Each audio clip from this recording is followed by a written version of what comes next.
Du coup, j'ai poursuivi ma colonne de toilette. Ça s'est fait très proprement. J'arrive à passer aussi la sortie d'air. Donc ça, c'est cool parce que justement, j'avais peu de place. Je vais vous montrer le résultat. Donc pour vous expliquer brièvement, j'ai continué à mettre les deux plaques de part et d'autre et avancer comme ça progressivement. Ça permet en fait de garder votre barre bien droite. Dans tous les cas, il faut garder en tête que la barre elle est censée être droite même si elle peut être pliée. Le but c'est que toutes les extrémités de carreaux non coupés elles doivent se suivre en fait continuellement parce que sinon ça va pas être joli. Donc voilà ce que ça donne. Vous voyez là ici au niveau de la liaison tout se suit. On continue, hop. Et ça qui permet de garder une barre bien droite jusque tout en haut. Donc ça donne ça au final. Et comme je vous ai dit, il me restait 8 carreaux. Ben là, j'ai utilisé pile 8 carreaux. Il n'y a pas eu de casse. Je suis vraiment content. Ça rend bien. C'est lourd. Donc maintenant, ce qu'on va faire tous ensemble, je ne l'ai jamais fait, comme d'hab. Hein. Mais ça va se faire tranquillement. C'est mettre la trappe de visite. Ou du moins installer les carreaux qui vont accueillir la trappe de visite. Donc, pour vous expliquer un peu de nouveau, récapituler la chose. Là j'ai mon ouverture, donc ce que je vais faire, je vais installer les carreaux de part et d'autre. Je vais coller les éléments magnétiques avec de la colle, de la polyuréthane je pense, et je vais coller les plaques métalliques aussi sur mon carreau ici avec la même colle, et ensuite il suffira juste de les poser l'une contre l'autre. Mais pour que tout fonctionne bien, il faut qu'on gère bien la taille des carreaux. Bon là, il y aura une petite découpe de ce côté là. Ici on sera carreau non coupé, le bord là il sera non coupé de ce côté là. Là on aura un carreau entier non coupé, enfin en hauteur il sera coupé, et là pareil, bord non coupé ici, bord coupé par là. Lui fera à peu près 60, à voir légèrement moins je pense au vu du décalage là-bas. Donc on va voir ça. Et en hauteur on va voir comment on cale le truc, parce que si vous voyez ici il y a un espace vide, mais en soi ça pose pas de problème. Je pense que le mieux qu'on puisse faire c'est mettre suffisamment de colle pour que le carreau il vienne à ras ici avec allez, 2 mm d'écart avec la partie haute là. Mais on va voir si ça c'est suffisamment droit pour pouvoir le faire. On se donne quelque chose de comme ça, vous voyez. Je vais essayer de le faire légèrement en retrait de la baignoire, pas totalement à ras. L'eau elle peut couler comme ça, éviter que si c'est trop en avant ça passe dedans. Enfin normalement ça devrait pas passer, mais voilà quoi, dans le doute. On va essayer de le mettre un peu en retrait, légèrement, et ça donnerait quelque chose comme ça, c'est pas mal. Du coup il manque cette partie là et l'autre. Bon, une fois que vos morceaux sont coupés, j'en ai 1, 2 là-bas, 3 ici. Avec de la colle polyuréthane, on va installer le support là, aimanté. On va en mettre 2 par plaque.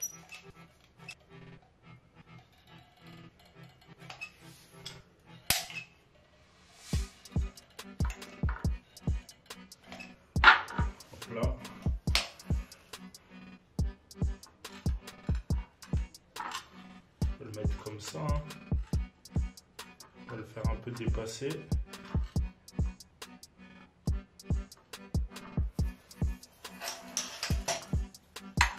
On le plaque bien. Ok.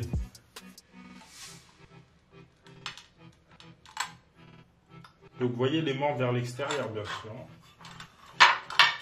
Allez, ça va donner ça du coup. Vous voyez.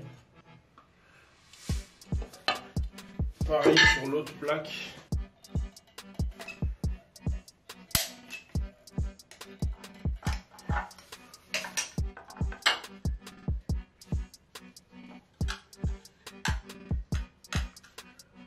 Bon, j'étale légèrement comme ça.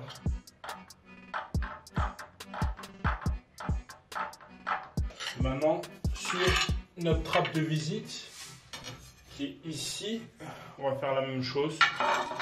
Sauf qu'on va le faire avec les plaques métalliques. Donc, on va en mettre un ici.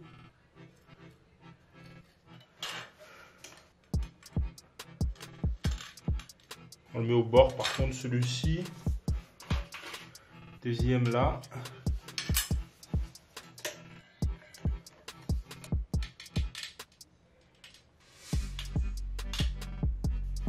Et on fait la même chose de l'autre côté. Maintenant on colle les plaques au mur. Celle-ci, on attend que ça sèche. Et les autres, on peut les coller avec la colle à carrelage. Bon, c'est parti. Bon, c'est pour protéger le sol des traces de colle.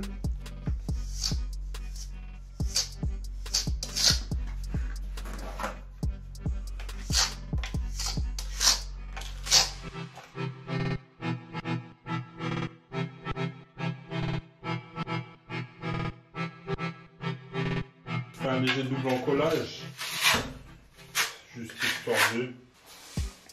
Donc je mets mes deux croisillons pour mon 2 mm. Hop, et là je le cale contre.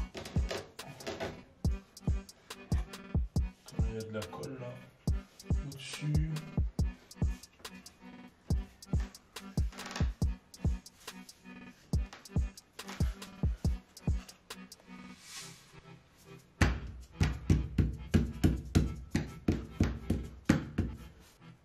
C'est d'aplatir la colle quand même. Je vais le faire, je pense. Je prends mon peigne. De où? C'est vrai que j'avais abusé sur la colle.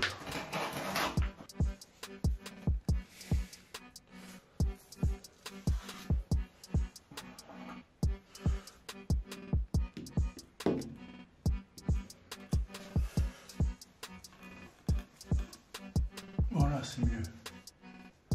Là, je le cale au niveau du joint. Ici, on est bien.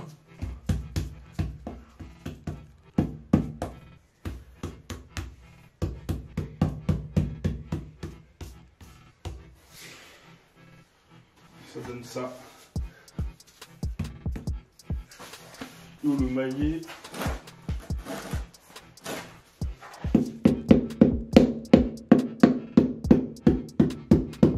C'est fait, on fait la même de l'autre côté. Là vous voyez que là le croisillon il passe comme il faut et on a bien nos joints de dilatation en bas. Bon aussi dans le doute je vais ajouter du joint polyuréthane sur le côté là.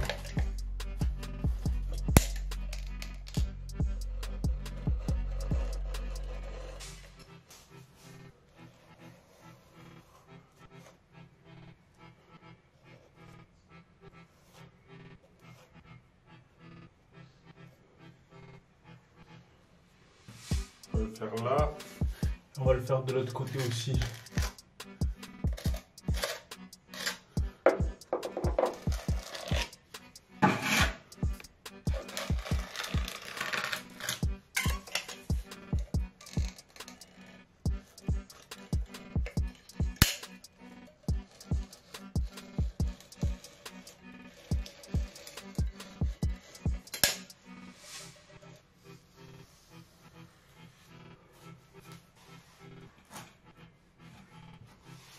Bon, j'ai fait vraiment ça là par contre. J'aurais pu mieux faire. Bon, au moins on a un truc bien étanche. Je vais faire la même de l'autre côté. Bon, ça donne ça. Par contre, j'ai juste décalé les bouts là. Je les ai collés contre le Vedi. Parce que du coup, le Vedi était un peu plus long. Je pensais que c'était mieux de le laisser plus long. Bah, au final, non. C'est mieux de le faire plus court que le carrelage. Donc, le Vedi support sur lequel le carrelage vient se coller doit être plus court que le carrelage que vous laissez. Du coup, j'ai décalé aussi respectivement les supports sur ma trappe de visite. Donc là, c'est carré, on laisse sécher. Après, on pourra venir mettre la plaque de visite grâce aux aimants et on mettra le joint silicone tout autour. Et ça nous fera une belle trappe de visite. Je fais la jointure du bas là de ma plaque, comment ça s'appelle, de ma trappe de visite. Bon, je suis déçu des aimants, ils sont pas du tout puissants, genre ils tiennent que dalle. Genre là, la plaque elle est posée au sol en fait, tellement il n'y a pas assez de force pour le maintenir en l'air alors qu'il y en a 4. Donc franchement, je recommande pas ceux du Leroy Merlin, mais maintenant voilà, ça tient, ça évite le basculement en fait. Donc ça va. Avec le joint, voilà, ça va pas bouger, hein. Mais voilà, c'est un peu de la merde quand même. Donc là, je vais essayer de faire un joint un peu en biseau. Donc je vais utiliser celui-ci. pour essayer de cacher tous les défauts qu'il peut y avoir au niveau de la jonction. Tout simplement, là je recouvre comme à ras et là je vais voir comment je gère pour que ce soit le plus beau possible. Peut-être je mets une bande de scotch là et je couvre une partie assez large parce que en fait le receveur de douche ils l'ont mal fait. Là c'est plus haut ici, c'est un peu incurvé là et ça remonte. Du coup vous voyez il y a un écart qui diffère un petit peu. En vrai ça se voit pas trop comme ça hein. Mais je le vois par au-dessus un peu, je sais pas. Mais bref, j'ai essayé de faire un truc un peu large pour que ça soit plus homogène. Donc, mettre une bande de scotch là, tout le long. Et après recouvrir, je sais pas comment je fais. Mais histoire que ce soit beau. Bon, ça donne ça. C'est plutôt pas mal. Je vais déjà laisser sécher en fait. Avant de mettre la partie entre le receveur et le haut du carrelage. Parce que si là j'ai fous un scotch, j'étale. Au moment où j'enlève le scotch, peut-être ça va bouger le joint là, du coup c'est pas terrible. C'est mieux d'attendre que ça sèche et après je poursuis. Ça va toi? Je voulais dire un truc, là, je voulais dire elle m'a bien aidé là pour nettoyer tout ça, pour faire le carrelage. Aujourd'hui. Ah aujourd'hui. Il ouais. Le truc là, tu sais pour... Après elle a bien fait le carrelage, elle a bien appris, c'est cool. Ouais. Bref. Je suis formée.